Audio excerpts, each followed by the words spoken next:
시간이 되었습니다. 다 같이 사도신경으로 신앙 고백하시며 2024년 5월 14일 화요일 새벽 기도에 함께 시작하겠습니다.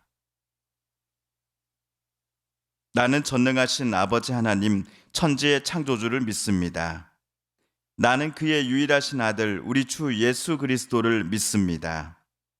그는 성령으로 잉태되어 동정녀 마리아에게서 나시고 본디오 빌라도에게 고난을 받아 십자가에 못 박혀 죽으시고 장사된 지 사흘 만에 죽은 자 가운데서 다시 살아나셨으며 하늘에 오르시어 전능하신 아버지 하나님 우편에 앉아 계시다가 거기로부터 살아있는 자와 죽은 자를 심판하러 오십니다.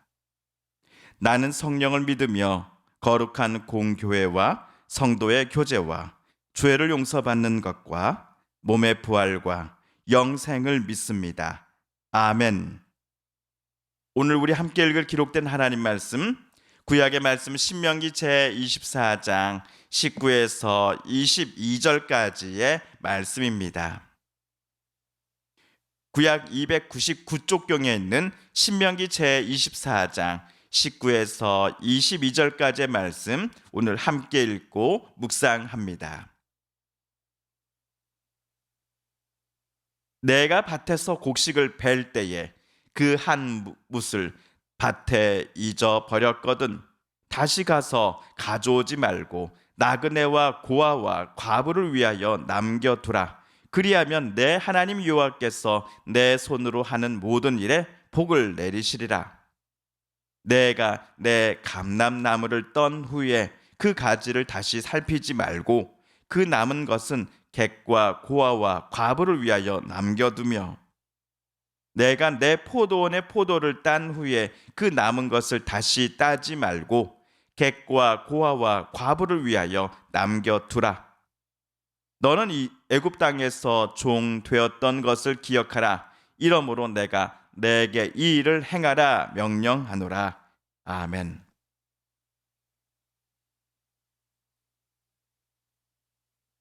지난주 금요일 모세는 두 가지 추가 규정을 더 언급했습니다. 첫째, 연좌제를 적용하지 말라였습니다. 아들이 죄를 범해 처벌을 받아야 할 때 그 사람의 부모, 형제, 자매, 친척과 이웃들도 똑같이 처벌을 받아서는 안 된다라고 모세는 말하였습니다. 둘째로 고아와 과부 그리고 객에게 공정한 공평한 재판을 해야 한다라고 말하였습니다. 고아와 과부 그리고 객은 사회적인 약자입니다. 그렇다고 무조건 그들을 옹호하라는 것은 아닙니다. 다만 그들이 사회적 약자라고 하여서 저들이 누려야 할 정당한 권리마저도 빼앗겨서는 안 된다라는 것이 지난주 금요일 모세가 말한 두 번째 규정에 담긴 교훈입니다. 그러면서 모세는 이스라엘 백성들이 이집트 땅에서 종살이 할 때에 당했던 수모와 고통, 그 비굴함을 언급을 합니다.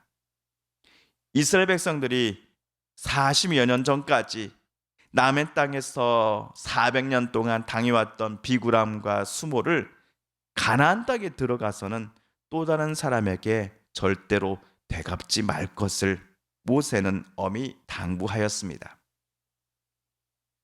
한편 오늘 본문에서 모세는 어떤 규정을 이스라엘 백성들에게 가르쳤을까요? 먼저 19절을 새번역 성경으로 다시 한번 읽어보겠습니다. 당신들이 밭에서 곡식을 거둘 때에 곡식 한 묶음을 잊어버리고 왔거든 그것을 가지러 되돌아가지 마십시오. 그것은 외국 사람과 고아와 과부에게 돌아갈 몫입니다. 그래야만 주 당신들의 하나님이 당신들이 하는 모든 일에 복을 내려 주실 것입니다. 밭주인이 추수 때가 되어서 수확물을 거둘 때에 곡식 한 묶음을 밭에 그대로 놓고 온 것을 집에 와서야 알게 되었습니다. 밭주인은 이 한 묶음을 찾으러 집을 나서야 합니까? 모세는 절대로 밭에 나가면 안 된다. 곡식 한 묶음을 밭에 그대로 내버려 두십시오 라고 대답합니다. 무슨 이유 때문일까요? 그 곡식 한 묶음이 외국 사람과 고아와 과부에게 돌아갈 몫이기 때문입니다. 이 곡식 한 묶음이 위세 사람들에게는 귀중한 식량이 될 것이기 때문입니다. 만약 모세의 당부대로 밭주인들이 곡식 한 묶음을 밭에 남겨둔다면 어떤 일이 일어날 것이다 라고 모세는 말하였습니까?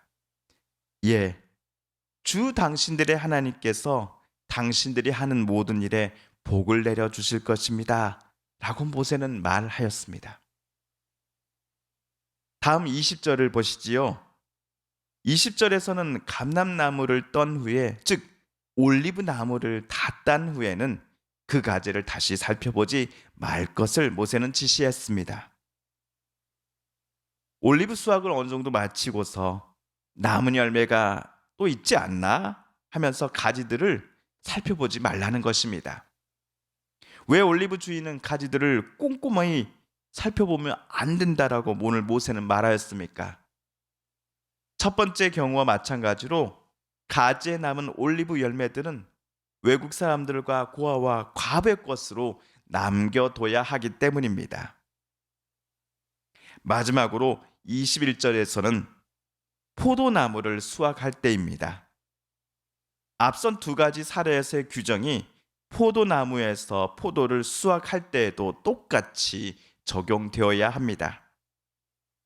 포도를 다 따고 난 뒤에 남은 것을 다시 따러 가서는 안 된다 라고 모세는 말하였습니다. 무슨 이유 때문입니까? 앞선 두 가지 사례와 마찬가지로 남은 포도나무 열매가 외국인과 고아와 과부의 식량이 될 것이기 때문입니다.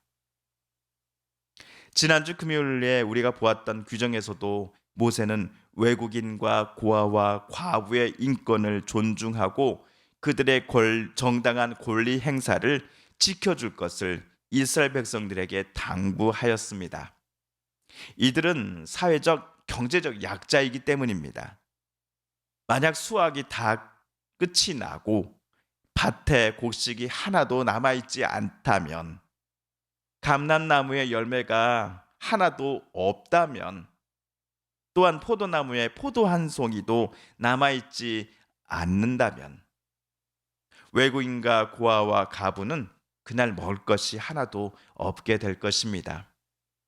안 그래도 경제적으로 매우 극빈한 상황에 있는 저들이 밭과 과수원에 남아있는 과일마저 얻지 못한다면 그들은 한 끼의 식사도 해결하지 못할 것입니다. 모세는 지난주에 이어 오늘 22절에서도 또다시 이스라엘 백성들이 과거 이집트 땅에서 종살이 하던 때를 잊지 말아야 합니다 라고 언급했습니다. 이스라엘 사람들이라면 잊고 싶은 흑역사를 모세가 계속해서 잊을만 하면 언급하고 또 언급하는 이유가 무엇일까요?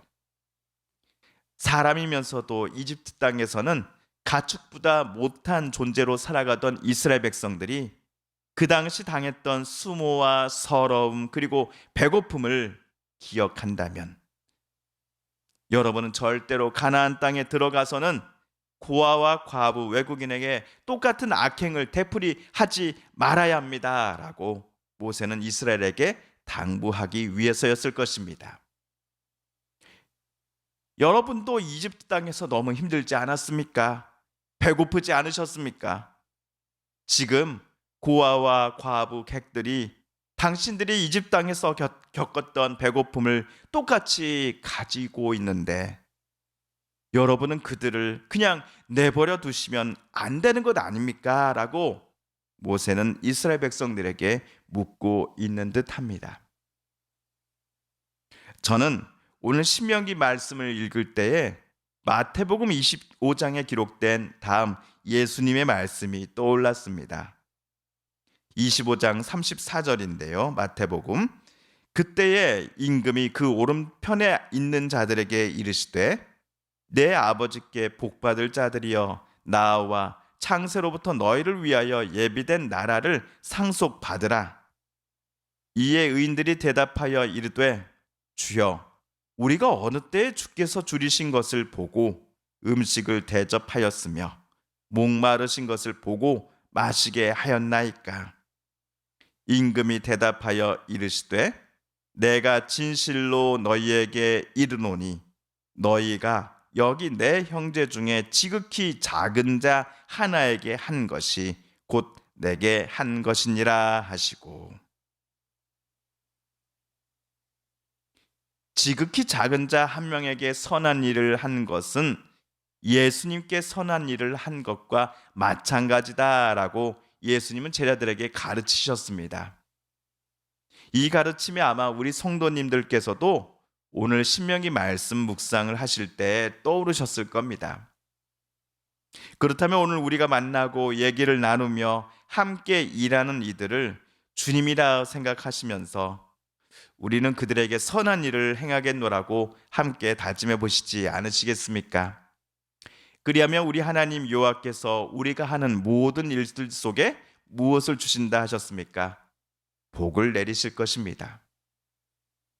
오늘 하루도 하나님께서 주시는 복을 충만히 받는 저와 여러분 모두가 되었으면 좋겠습니다. 주님께서 가르쳐 주신 기도를 드리며 신명기 말씀 묵상 제 101번째 시간을 모두 마칩니다. 하늘에 계신 우리 아버지, 아버지의 이름을 거룩하게 하시며 아버지의 나라가 오게 하시며 아버지의 뜻이 하늘에서와 같이 땅에서도 이루어지게 하소서. 오늘 우리에게 일용할 양식을 주시고 우리가 우리에게 잘못한 사람을 용서하여 준 것 같이 우리 죄를 용서하여 주시고 우리를 시험에 빠지지 않게 하시고 악에서 구하소서. 나라와 권능과 영광이 영원히 아버지의 것입니다. 아멘.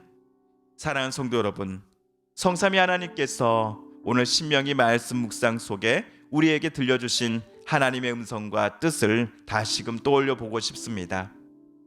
오늘 말씀 묵상 중에 우리가 깨닫고 다짐한 바대로 저와 여러분 정말 그렇게 살아가게 해달라고 이 시간 하나님 앞에 기도드리길 원합니다.